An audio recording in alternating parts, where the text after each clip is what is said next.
Let's go to Fred from Washington, D.C. Hello, Fred. Hello, how are you? Great, how are you? I'm actually doing much better after that Todd's Wasn't that great? story. I know. What did you think about that, Fred? I can't even focus anymore. Tingles all down my body. I'm a strong believer in God and always have been. And I mean, that's just an amazing story. Well, you got to get the book. Yeah, it's we're sending it to you. We're sending it to you because you're on the program, and we're giving everybody on the program a free copy. So can I call in? Yes. No, okay. We'll do it. All right, Fred. How could we help you today? How could we help you? Well, it's hard to change gears so quickly like that. Sure. But I'm gonna do my best. Okay. I'm definitely a Christian, and I have been my whole life. Ever since high school, I personally turned my life over to the Lord, and of course, I've sinned along the way. As probably most of us have, but I still always remain to love Jesus and God in all my aspects of life. My mother prayed for me for years and years to 700 Club, Pat Robertson, that I would find a Christian woman to marry someday. Mm-hmm. So I actually had a son from a girlfriend in 2009. I raised him on weekends with joint custody and, that kind of a thing. And then I actually met a girl that had a son as well, and we dated and talked and found out that she was a missionary kid. And so I guess she was a Christian. And so we got married. And, over the 6 years of marriage, she started to show her anger side. That started really coming out. As far as hitting me, throwing things at me, et cetera. She, as well as, she doesn't show any compassion to my son, over those years. In fact, as far as, she's mean to him, the evil eye. Yeah. She's even he's planting pills in his backpack, to kind of make it look bad when I take him home, to his mom. Wow. That's about as bad a situation as you can get.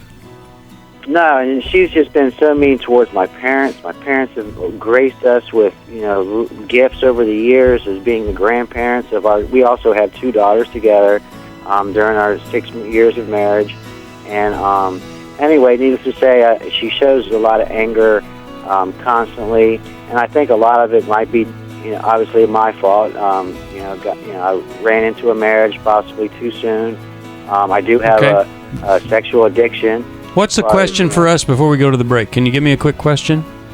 Well, the question is how do I learn to accept this better? As far as through Christ, and to know that the separation that we're in now is something that is given to me by God. Okay, hold on. Before coming to Healing is a Choice, I was completely worn out. Coming here was an empty shell. I don't want people to think that you have to be just desperate to come.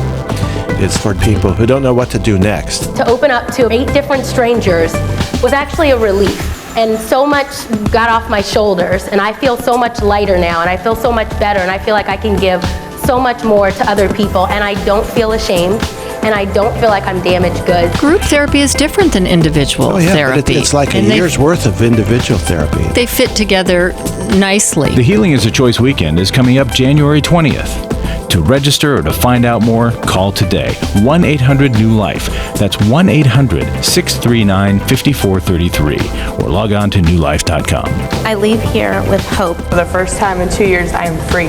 1-800-NEW-LIFE. That's 1-800-NEWLIFE.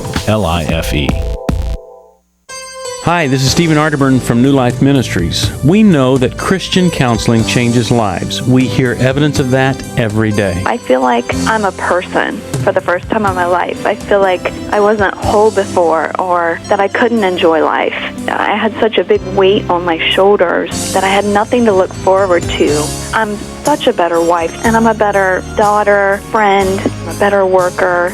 I feel absolutely free. Our nationwide network of licensed Christian counselors means there is help available near you. If anybody is considering Christian counseling, then they need to do it.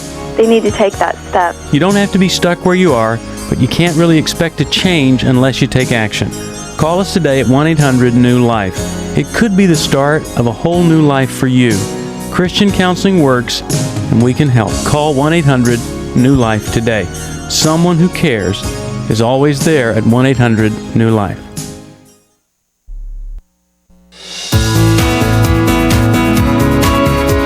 love to hear from you if you have a question or comment. Call toll-free 1-800-229-3000. Now, back to New Life Live. All right, Fred, well, you slipped in that sexual addiction on us there right at the end. What are you doing about your sexual addiction problem?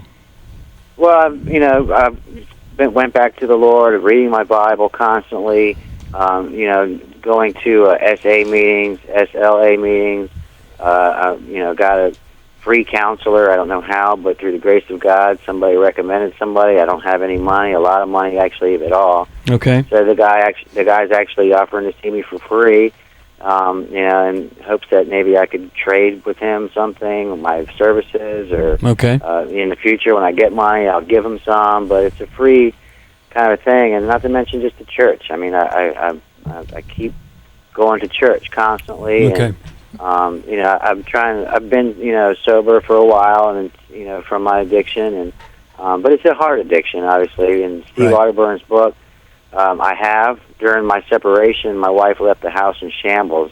I mean, shambles. I was abandoned, literally came home, and she was gone, the kids were gone, and all the good stuff from the house was gone. Now, the only thing that was left was trash and books and toys, and, terrible situation. So, but during cleaning up, I found Steve's book. Which one was that? Every Man's Battle. Okay. Good. Amazing. It was like God placed that there for me for a reason. And I believe that. I'm a little over halfway through it now. Okay. And I'm learning how to bounce, my eyes. And Good. obviously my conviction is the heaviest part. I want to be a Christian. I want to be a follower of God. And so I think that I'll beat this as time goes on. Fred, how much of your wife's anger was tied to that addiction? It's hard to say.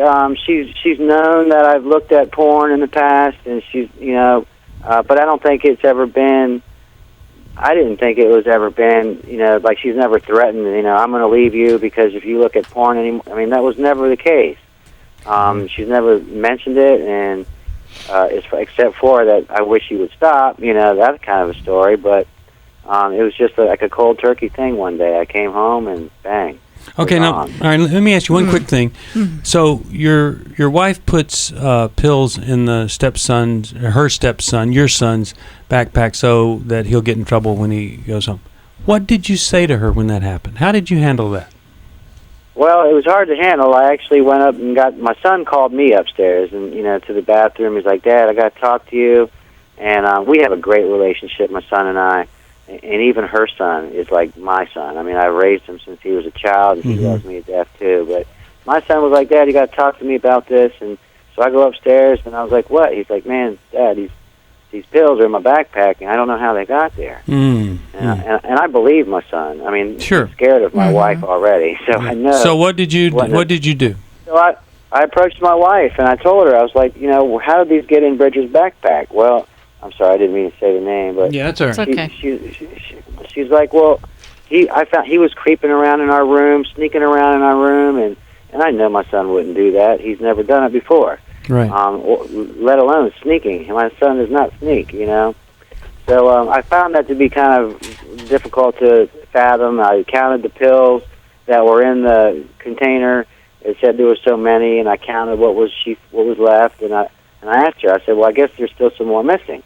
How many have you taken? She said, I took a few, 2 or 3. And so anyway, I go downstairs to have a little time to myself. Chilling out, and she comes out, and she's like, here's some more. I found more in his sweatshirt pocket. And I'm like, she's just so content, I believe, on breaking up the family. Sure. Because I think okay. Well, Fred, it sounds like Fred, it sounds like neither one of you are able to be very direct about your feelings, and that you and your wife have a lot of distance between you. Yeah, definitely. And when I do try to talk to her about it, it's a fight every time. Well, right, and you've kind of painted your wife, and we don't know her, we're not talking to her, as if she's kind of unreasonable, irrational, does crazy things, has these anger outbursts, and yet, and you're very tied in with the boys, but you have this sexual addiction going on. And I'm wondering if you've ever thought about, over time, how that makes your wife feel. I've never really put a lot of thought into it because I guess, we were, married, and I didn't really, I'm learning more now, of course, through classes and meetings that I go to. Right. You were married, and sexual addiction is a violation to marriage.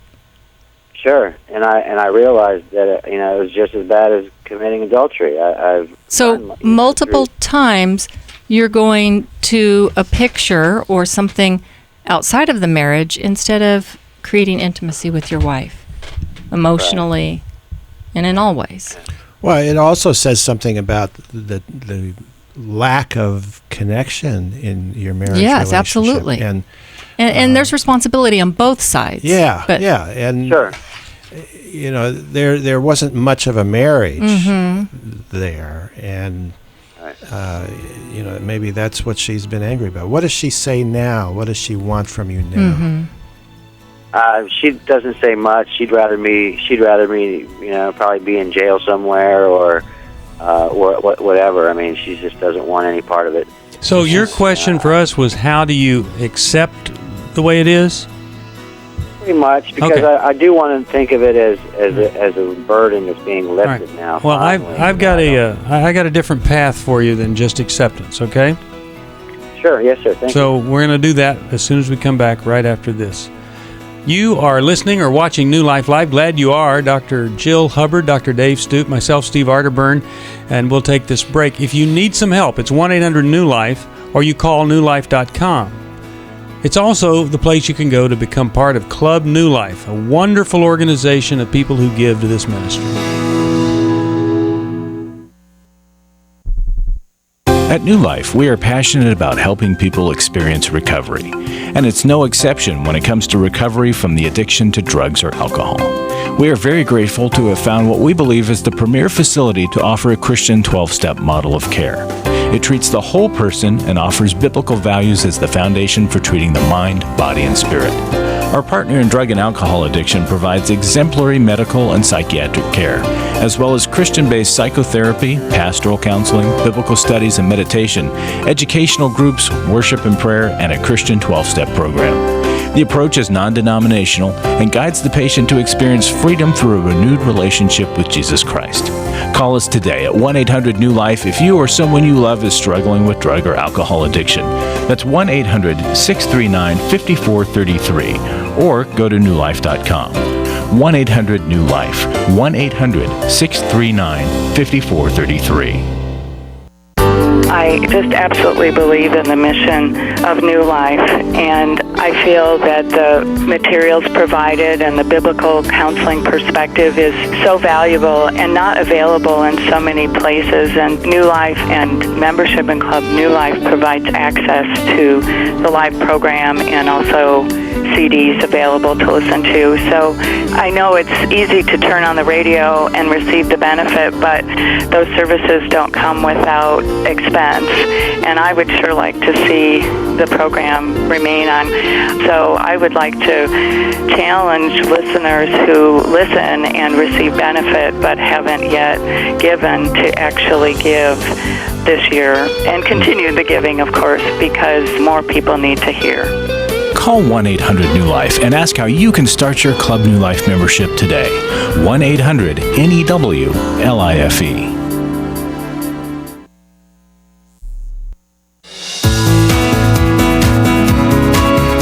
We're glad you joined us for New Life Live. To be a part of the program, call 1-800-229-3000. Now, back to the program. We're back. Okay. Talking to Fred, and he watches us on FamilyNet. And Fred, rather than trying to accept this horrible thing, I think there are some other things that you can do just for you, just to work on you, while you're continuing to keep that connection with your son and her son very close. I think you need to mount an all-out attack on the sexual addiction. And now let me tell you why I think you haven't done that. You've read half the book. I think if you were really intent on if you saw the damage that had done to her, and I'm not saying that that's the whole source of the problem. I'm just saying, whatever was bad, it made it worse. It's part of it. But you need to read that whole book. You need to find a way to get to Every Man's Battle workshop if you possibly can. You need to go to some Sex Addicts Anonymous meetings. Oh, I mean, he is. You are doing that. Okay. That's good. So continue. You need to continue that. You need your accountability group. You need to be able to communicate to her that, hey, you know what? I realize I have caused damage in this marriage. No, you haven't caused all of it and all that kind of stuff, but you don't tell her that. You just take care of your part, and you ask for her forgiveness for your part. If there's anything that's going to win her over, it would be that. But it's also important for him. Yeah, whether you win her over or not. Yeah. It's owning your part. Yeah. Because even if you believe that your wife has a bigger part, you owning this part is good for you. Yeah. Make sense? Yes, sir, it does, actually. And Fred, because it's not just about, I married the wrong person and someone else won't be angry. Some of this was co-created between the two of you. And so as you deal with your part in this marriage, whether you continue on or move on to someone else, it will be better because you'll be different. Sure. You'll be more who God intended you to be. And that's all I want more than anything. Okay. Is to be so a Christian and you a betcha. strong. Mm-hmm. All right. You guys have a super show. Thank you, Fred. I'm going to send you Walking into Walls. I think it will help you a tremendous amount if you'll look at that part on stubborn resistance.